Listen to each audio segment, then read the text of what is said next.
En route pour la balade. Une généralité sur la forêt en France et dans le Lot. Une autre notion qui est importante à connaître, c'est la notion de climax. Le climax, c'est la situation d'équilibre entre le climat, le sol et les versants. Si l'homme n'intervient pas, il n'y a aucune intervention de l'homme sur un sol donné, ce qui se passe, s'installe progressivement la forêt. D'abord par des essences qu'on dit pionnières, comme le bouleau, l'essence de lumière, le bouleau, mais aussi bien sûr beaucoup d'arbustes, comme le prunelier, qu'on appelle aussi l'épine noire, le prunelier, des ronces, etc. s'installent. Ensuite, donc, ces arbres pionniers comme le bouleau, puis les post-pionniers, jusqu'à un stade de moment qui ne bouge plus, sauf changement climatique. Un climat donné, un sol donné, un versant donné, on arrive à une forêt, si l'homme, encore une fois, n'intervient pas, qui ne bougerait pas. Alors c'est quoi le climax? Pour le cos, c'est la chaînée pubescente. Si vous n'intervenez pas, c'est votre chaîne pubescente, même s'il est très présent dans le fond de l'homme. Dans ce cas-là, ce serait surtout la chaînée avec les champignons. Donc, cette notion de climax est importante parce que c'est vraiment comprendre que la forêt, elle se situe, elle fonctionne encore une fois du sol. Le sol, c'est quoi? C'est la roche mère, celle qui est en dessous, calcaire ou le sol acide aussi. Granit, véopiste. Le sol qui est au-dessus, il est important. C'est l'humus, ce qui est décomposition. Le climat, c'est le climat ici, on est sous le climat atlantique, avec une influence méditerranéenne et légèrement montagnarde pour le côté sénégalais. Climat atlantique principalement avec influence méditerranéenne. Et le versant, parce qu'un versant nord, un versant sud, le versant sud, c'est le village, mais on a beaucoup simplement des côtes secs. Et là, sur le versant nord, par contre, il y a le scellé d'une part, et ce versant qui pousse des essences qui ne poussent pas en versant sud. C'est pas la même roche. C'est la même roche mère. On va trouver en versant nord, par exemple, du charme. On peut trouver du hêtre, pas ici. Je sais que et pour terminer dans ces généralités, dans le type de forêt que vous allez rencontrer, qu'on peut rencontrer, là c'est le traitement de l'homme.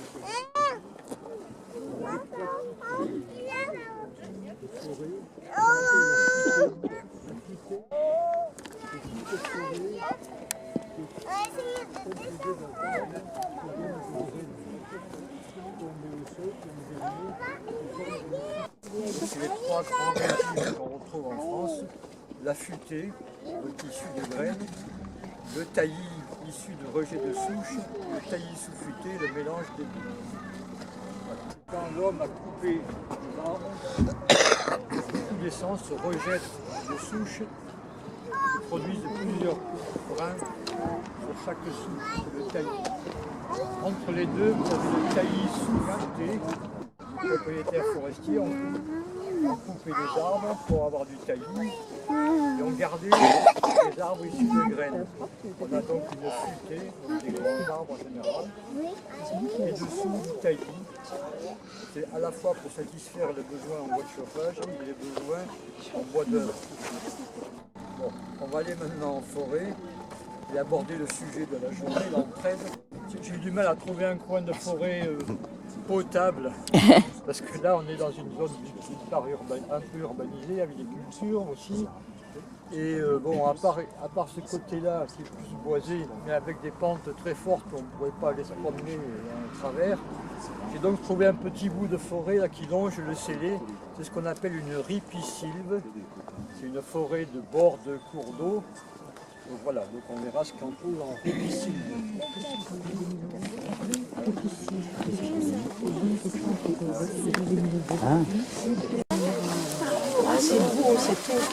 Ah oui.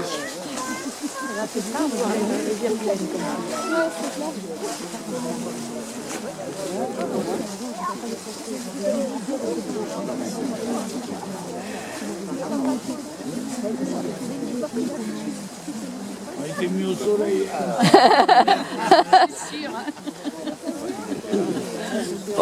On se promène sur Lubac. J'ai commencé ma carrière dans le nord-est de la France. À l'époque, il y avait des hivers beaucoup plus froids. Hein? Et quand une des opérations, c'est de marquer les arbres à abattre. En plein hiver, je me rappelle que il fallait avoir les gants et le frotte-chien. On mangeait en plus en forêt. On n'a pas beaucoup de mémoire, l'homme n'a pas beaucoup de mémoire du paysage. Quand on est jeune, et moi je me rappelle quand même que quand je faisais du vélo dans la vallée du Célé autrefois, on voyait beaucoup mieux toutes les falaises, les parois rocheuses. Aujourd'hui, la forêt a gagné. Donc, il y a combien d'années c'était? Vous avez commencé par la concurrence. Oui. Il n'y a pas que... Donc, fin 19e siècle, il y avait très peu de forêts ici. Et, excuse-moi, est-ce que du coup, il faut croire les rassuristes qui nous disent que la forêt, elle va très bien, elle augmente? Elle augmente en surface, ça c'est indéniable. Mais en qualité? Alors en qualité, c'est autre chose. Alors en surface, elle augmente même s'il y a des emprises, autoroutes, zones artisanales, etc., les villes, mais elle gagne tellement par le fait de l'abandon de Oui. tous les terrains non mécanisables, donc elle gagne. Alors après, en qualité, En vie sous la forêt. Hein? En vie sous la forêt, vie dans le sol, on peut dire encore que la forêt, la plupart des forêts, c'est encore aussi, c'est pas trop mal. Ce qui se passe, c'est souvent par contre, surtout en forêt privée, j'ai travaillé pour la forêt publique, en forêt privée, le propriétaire, il y a des intérêts du court terme, alors que le forestier de l'administration, c'est le long terme. Quand on plante des chênes, c'est pour 150 ans, 180 ans. Un particulier, lui, il cherche le rendement le plus rapide possible, si possible pour lui, si ce n'est pour ses enfants. Donc il va enrésiner, il y a eu beaucoup d'enrésinement. Et un particulier qui veut rentabiliser sa forêt, est-ce qu'il y a beaucoup de particuliers, par exemple dans le Lot, où il y en a tout plein qui possèdent la forêt, qui n'ont pas de forêt rentable et qui du coup... La grande majorité des propriétaires, c'est des petites propriétés privées. Oui. Déjà, la plupart, les gens n'habitent plus dans la région, sont propriétaires de bois de leur famille. Ces bois-là sont souvent à l'abandon. Sinon, les quelques plus gros propriétaires forestiers, ils sont suivis par un organisme qui s'appelle le CRTF, la propriété forestière, qui les conseille. Et c'est là qu'il y a beaucoup d'enrésilement, notamment dans le Ségala. Il y a beaucoup d'enrésilement dans le Ségala. Il y en a sur l'Écosse avec des plantations de cèdre. Le cèdre, ouais. J'ai vu ça. Je comprenais pas. Ben, des arbres, des résineux, Alors, parce que des arbres à aiguilles. Bon, le cèdre, Comme les le sapins. cèdre de l'Atlas marocain, le cèdre du Liban, il n'y en a quasiment plus au Liban. J'ai eu la chance de travailler aussi au Liban en forêt. Le cèdre du Liban, il a quasiment disparu. Il fait des incendies, de la chèvre et aussi du vol de bois. Mais c'est le cèdre de l'Atlas marocain qui a été implanté pour la première fois dans le Luberon, au sud-est de la France, avec succès sur les plateaux calcaires désertiques. On s'est rendu compte que le cèdre poussait bien sur ces sols très superficiels. C'est pour ça qu'on a introduit ici sur l'Écosse. Alors là, on peut en discuter au niveau paysager, c'est pas du tout le paysage d'Écosse, mais c'est pour pareil, c'est pour la rentabilité, parce que le cèdre se plaît beaucoup, il pousse vite. Et c'est un bois de valeur en plus. Le long du Célé, c'est des plantations de peupliers aussi. Alors peuplier dans la vallée du Célé, noyer pour les noix, peuplier principalement. Là je pense que c'est un peuplier naturel celui-là. Il est très beau celui-là. Pas mal. Là on est donc ce qu'on appelle une ripiscille, une forêt de bord de cours d'eau. Il y a un autre arbre qui est derrière vous. Est-ce que vous le connaissez cet arbre? L'espèce sylve. Sylve comme la forêt et ripi comme la rive, en latin. Glutineux parce que les feuilles sont un peu collantes. Donc, le glutineux. Un bel arbre de bord de cours d'eau. Il est malade, c'est quoi? Il a été malade. Il a été, non mais encore. On en voit de moins en moins. On voit de moins en moins. C'est mal. Alors c'est un arbre quand vous le coupez, il a une couleur saumon, jaune, saumon. Et c'est beaucoup utilisé, alors pas tellement en France. En France, on n'a pas trop l'habitude de travailler l'aulne. En Allemagne, ils font beaucoup de meubles en aulne. Qu'ils teintent, ça donne une couleur un peu d'acajou. C'est très beau les meubles en aulne. Et en France, on a...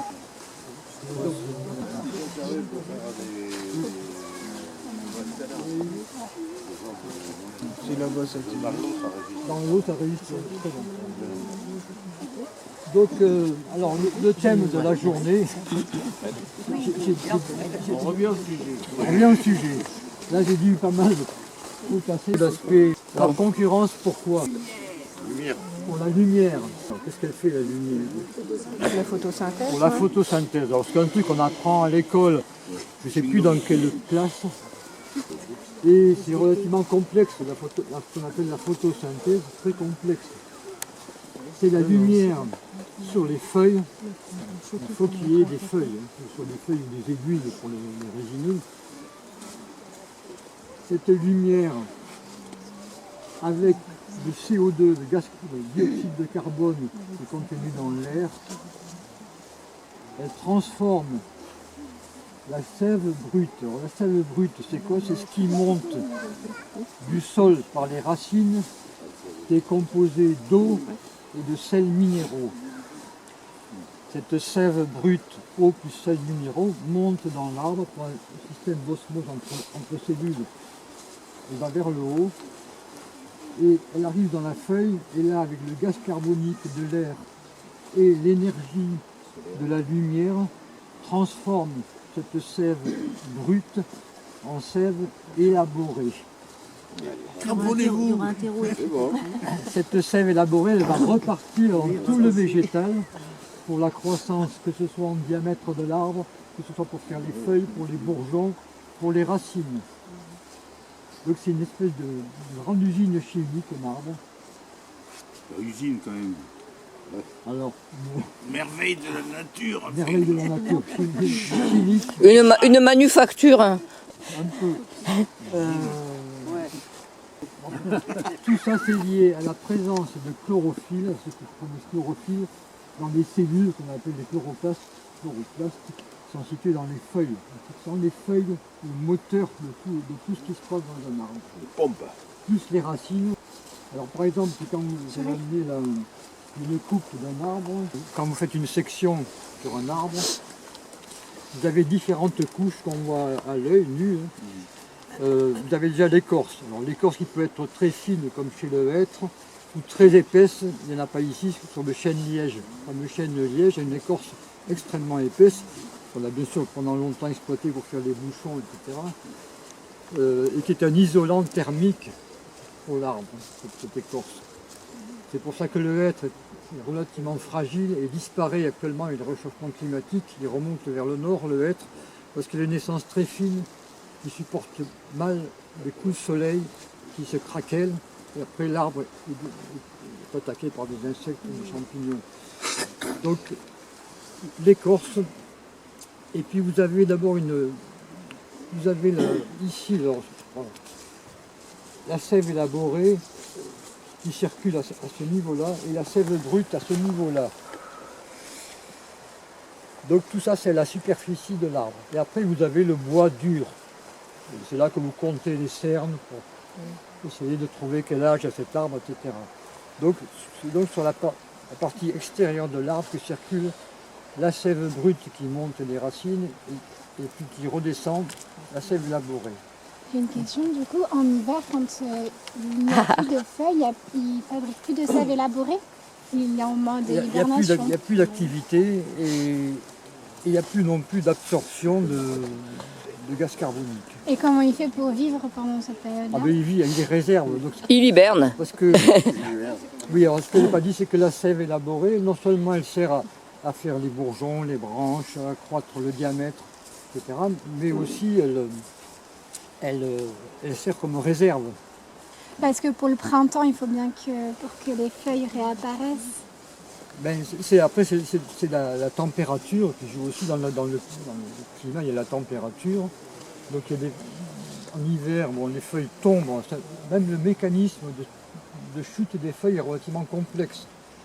Pour qu'une feuille tombe, il faut que le pétiole de la feuille sèche. Il y a un champignon qui permet que ça sèche et qu'elle puisse tomber. Et au printemps, il y a de nouveau un afflux de sève qui refait les feuilles. Alors, c'est déclenché par la température extérieure. Tout ça. L'afflux.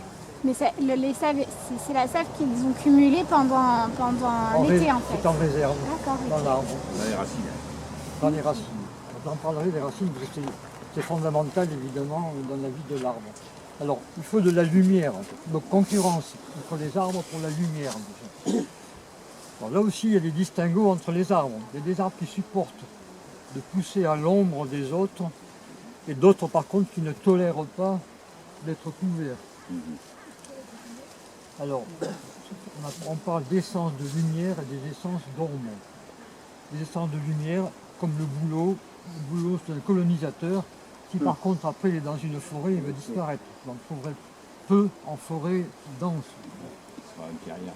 dans les clairières ou En lisière. en lisière.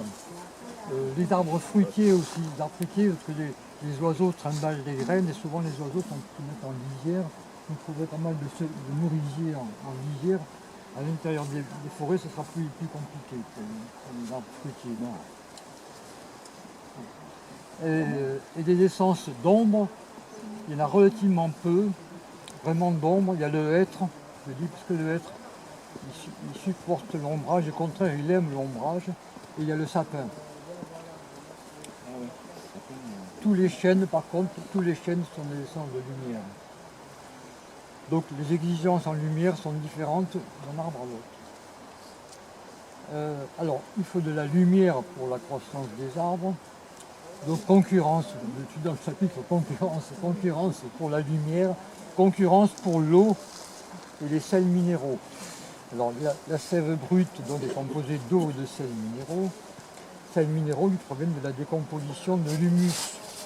Donc toutes les feuilles et les branches qui tombent sont attaquées par des vers, par des champignons, par des bactéries qui les transforment et qui permettent de libérer les sels minéraux. Alors concurrence pour l'eau et les sels minéraux, mais on verra que ce n'est pas si important que ça. Autre dernière concurrence, il y a des plantes aussi qui se défendent de l'installation de voisins en émettant des molécules toxiques pour les autres. Donc, il y a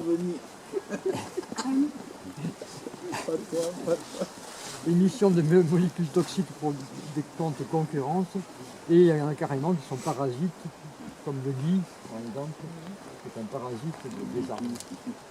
Bon, voilà pour la concurrence, elle est extrêmement forte en forêt, mais il y a aussi beaucoup d'entraide. Alors je vais parler d'entraide puisque c'est La deuxième loi de la jungle. donc les arbres sont des êtres La première, vivants. c'est la Il faut concurrence. se méfier quand même de comparaison anthropomorphique entre le règne végétal et le règne animal. C'est très très différent. Mais, Oui. il y a effectivement des entraides, des alliances qui ont été mises, certaines ont été découvertes relativement récemment. Il y a encore tout un champ de découvertes dans ce domaine-là où il n'y a pas encore énormément de recherches. Je pense qu'on fera des découvertes assez extraordinaires dans les années à venir. Donc, pas de fantasme sur le fait de comparer avec les hommes. Les arbres n'ont pas de conscience, d'intention. Ils sont régis par les lois de l'évolution naturelle, de la sélection naturelle. Donc, confère Darwin. Première forme d'entraide, c'est que les arbres ont intérêt à vivre ensemble à faire forêt.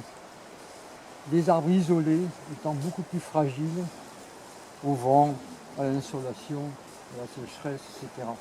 Donc c'est un intérêt pour les arbres de pousser en nombre. Donc il y a de nombreux échanges qu'on ne voit pas entre les arbres. Le plus important, c'est entre les racines des arbres. On n'imagine pas, on va rentrer un peu tout à l'heure dans la forêt, là, tous les échanges qui se passent par les racines entre arbres voisins. Les racines se soudent aux arbres situés autour. Même si c'est pas la même essence. De la même essence. De la même essence. De la même essence. Et il y a donc des échanges de sève par les racines. Ce qui permet la croissance des jeunes. Parce que quand vous avez une forêt relativement dense, quand les graines tombent au sol, ça va donner une petite plantule. Mais cette plantule, si elle est complètement couverte par la forêt, une essence de lumière, elle a peu de chances de survie. Elle aura un peu de lumière qui va filtrer, mais pas beaucoup. Par contre, elle va être alimentée par d'autres arbres. C'est ce qui permet sa croissance, pas indéfinie. Si le couvert continue, au bout d'un moment, ces arbres vont stagner, voire sécher. Mais en tout cas, ils peuvent vivre. Et alors, le principal allié de l'arbre, dans le sol, c'est qui? Le champignon. Sans qu'il n'y aurait pas de forêt sans les champignons. C'est effectivement le mycélium. Le champignon, c'est le mycélium qu'on voit, c'est une sorte de fruit de ce mycélium qui est sous terre. Il y a environ 1 km de mycélium pour 1 mètre carré de racines. 1 km de mycélium dans le sol qu'on ne voit pas.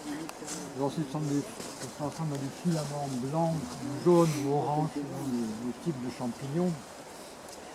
Donc c'est les champignons qui font la vie aussi des arbres. Alors c'est un bénéfice réciproque. Le champignon, il va transmettre aux arbres les sels minéraux par les racines, qu'il a transformés dans l'humus, et les arbres ils vont donner des glucides produits par la sève élaborée. C'est un échange à bénéfice réciproque entre champignons et racines des arbres. Donc alors dans les racines qui ont moyen une racine d'un arbre, si on regarde au microscope, il y a des poils, au bout de toutes les racines, il y a des poils absorbants. Des tout petits poils qu'on ne voit pas comme ça. Ça aussi, on l'a appris à l'école. On l'a appris à l'école. Donc c'est l'union qui fait la force dans une forêt. Donc ces racines En rugby aussi. sont reliées entre elles.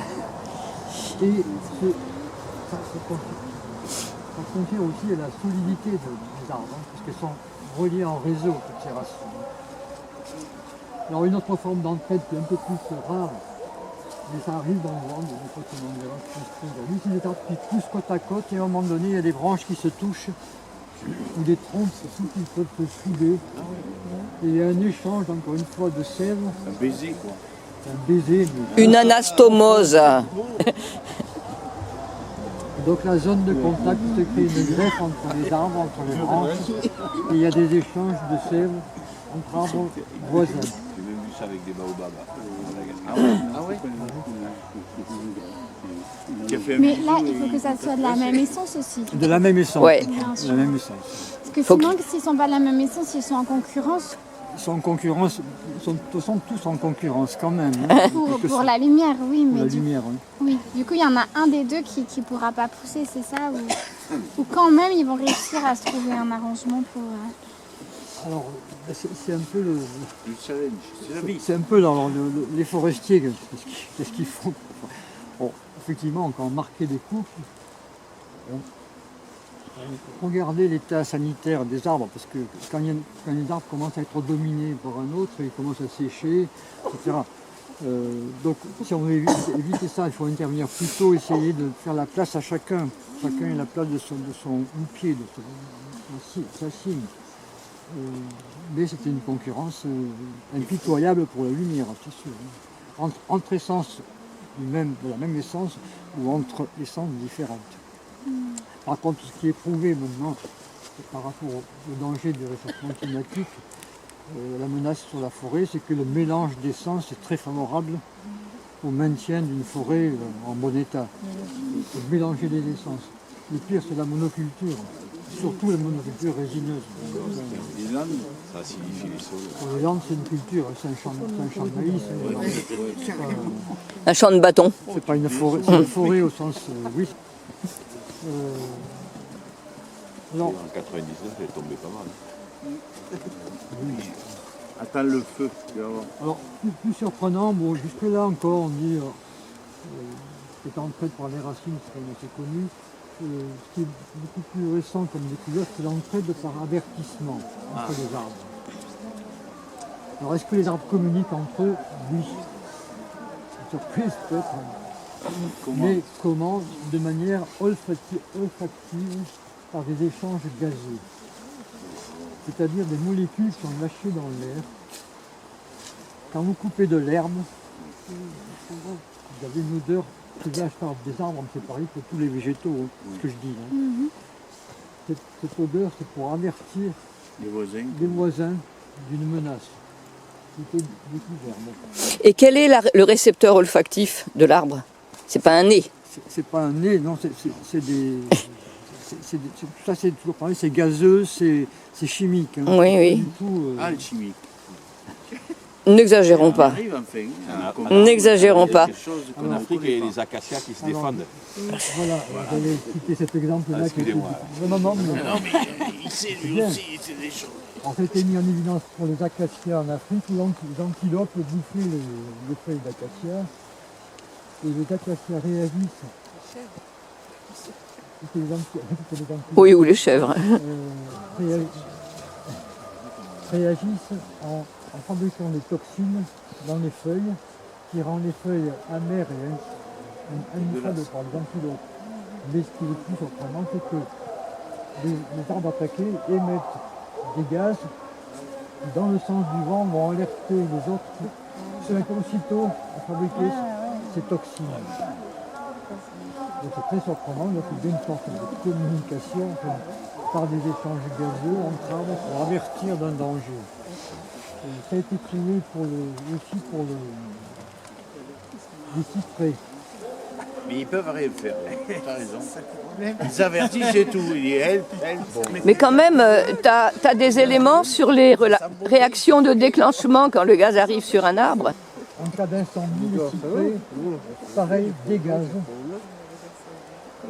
On voit tout ce qui est inflammable dans l'air. L'air transmet aux autres cyprès qui font pareil et tout le monde dégage. Ce qui fait que les forêts de cyprès ne brûlent pas. C'est surprenant.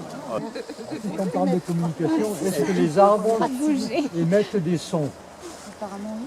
Est-ce que les arbres émettent des sons? Alors bon, il y a des bruits liés au vent, Dans l'audible ou pas l'audible c'est mécanique. par l'homme. Il y a des stages. J'ai une voisine qui a fait un stage au printemps là, dans les Landes pour écouter pas seulement les arbres, mais toutes les plantes. Alors ils mettent des électrodes sur les arbres, sur les plantes. Et, parce qu'en fait, effectivement, il y a des bruits émis par les arbres, par les structures, pas par, qui sont des ultrasons qui ne sont pas audibles par l'homme. Mais les acousticiens ont réussi à entendre ce que exprimer, on peut dire, les arbres, les végétaux en général. On pense, bon effectivement, alors par ces machines là, qui transforment ça en son audible pour l'homme. On pense que ce sont des bruits de tuyauterie en fait. Dans les arbres, il y a la sève qui monte ou qui descend. Ah. Et par moments il y a des, comme dans un tuyau, il y a des bulles d'air qui font des Mais ça bruits. ne m'étonne pas. Hein. La sève qui frotte contre les vaisseaux. L'air, Ça, c'est le fait que les arbres, Très, très politique. au moment où Et la colonne d'eau est tirée vers le haut, découpée en petits morceaux. Mais si la demande en évaporation est plus importante que le fait d'alimenter le vaisseau, à ce moment-là, le vaisseau se casse. Enfin, l'eau dans le vaisseau se casse. Et c'est à ce moment-là que vous avez un bruit. Il y a une embolie du vaisseau qui bloque le vaisseau. Et comme les vaisseaux sont les uns à côté des autres, vous avez des petites fermetures qui se font entre les vaisseaux pour éviter la communication de l'embolie. Et ensuite, petit à petit, l'embolie disparaît par dissolution de gaz dans la selle. Et ce Donc sont c'est des bruits de là porte. qu'on observe lorsque Finalement. une sécheresse fait que l'eau n'arrive pas à être suffisamment alimentée dans le vaisseau et la colonne d'eau se casse. Voilà, le bruit de tuyauterie, c'est Bon, on marche un peu pour se réchauffer. Oui, on observe ces fameux entraideurs. non, je voulais faire. Après, on va termine là-dessus. J'ai pas mes mitaines, moi. 4 degrés. Même avec les... On est pas mal, là. Il fait 4 degrés. C'est une question, oui. Oui, les gens qui ont assez d'arbres pour Oui, alors. avoir la force de l'arbre. Oui, alors ça, c'est très à la mode, Oui. les stages où les gens vont en forêt, L'hydrothérapie, ils appellent ça. sur les arbres. J'ai pas besoin de stage. Voilà. Moi non plus. C'est un milieu paisible, chouette, etc. Bon, tout ça favorise. Très important, mais qui est beaucoup plus connu, c'est la reproduction des arbres. Alors les arbres, les fleurs, même si elles ne sont pas très visibles, les arbres font des fleurs. Les fleurs de chêne sont pas spectaculaires, vous n'avez pas trop peut-être sérieux les fleurs de chêne, mais c'est des fleurs. La plupart du temps, la pollinisation de ce pollen mâle va sur le pistil femelle pour faire le fruit, etc. La plupart des arbres, même s'ils ont des fleurs hermaphrodites avec à la fois étamine et pistil, ne se croisent pas sur le même arbre, mais avec les autres. Il faut regarder si c'était Pour le même éviter que une le mien. consanguinité, donc là c'est vraiment de l'entraide aussi, les insectes, c'est surtout pour les plantes herbacées, tout ce qui est orchidées, etc., avec des dispositifs très sophistiqués d'imitation d'insectes, d'émission de phéromones pour attirer les mâles, etc. Bon. La plupart, pour les arbres, c'est surtout le vent, dissémination du pollen d'un arbre à tous les autres, dans toute la forêt, de même espèce. Donc là, c'est vraiment des entrées au niveau de la reproduction par cette pollinisation. Voilà un peu pour que je puisse trouver sur l'entrée entre les arbres. Après, il y a bien sûr entrée entre arbres et animaux, c'est tout ce qui est vers le terre, c'est l'humus, c'est l'oiseau qui dissémine des graines, des animaux, et ensuite des graines un peu partout. Voilà. Et puis entre l'homme et la forêt, l'entraide entre l'homme et la forêt, alors déjà la forêt pour l'homme, là effectivement c'est assez évident pour le forêt, une pompe à dioxyde de carbone, que ça rejette de l'oxygène, c'est très important pour la survie de l'humanité. La forêt elle fixe les sols contre l'érosion, elle régule le climat et l'origine des eaux, elle protège du vent, de la neige, du gel, elle produit de la matière organique, de l'humus dans le sol, c'est une réserve de faune et de flore, elle produit des déchets de l'hiver, etc. pour l'homme, une espèce de promenade de loisirs, etc. Alors quand on cherche du côté de l'homme vers la forêt, c'est un peu plus compliqué à définir. Alors soit en la laissant pousser vierge, en la laissant tranquille, c'est la meilleure façon de la conserver, de la respecter, soit en la gérant de manière raisonnée, raisonnable, évidente, mais ça peut se faire, et en favorisant la richesse faunistique, parce qu'il y a beaucoup de dégâts aux insectes, par les pesticides, etc., aux oiseaux, la disparition du nombre d'oiseaux, etc. Donc l'homme a plutôt un rôle néfaste sur la forêt que l'inverse. On va aller balader maintenant un peu.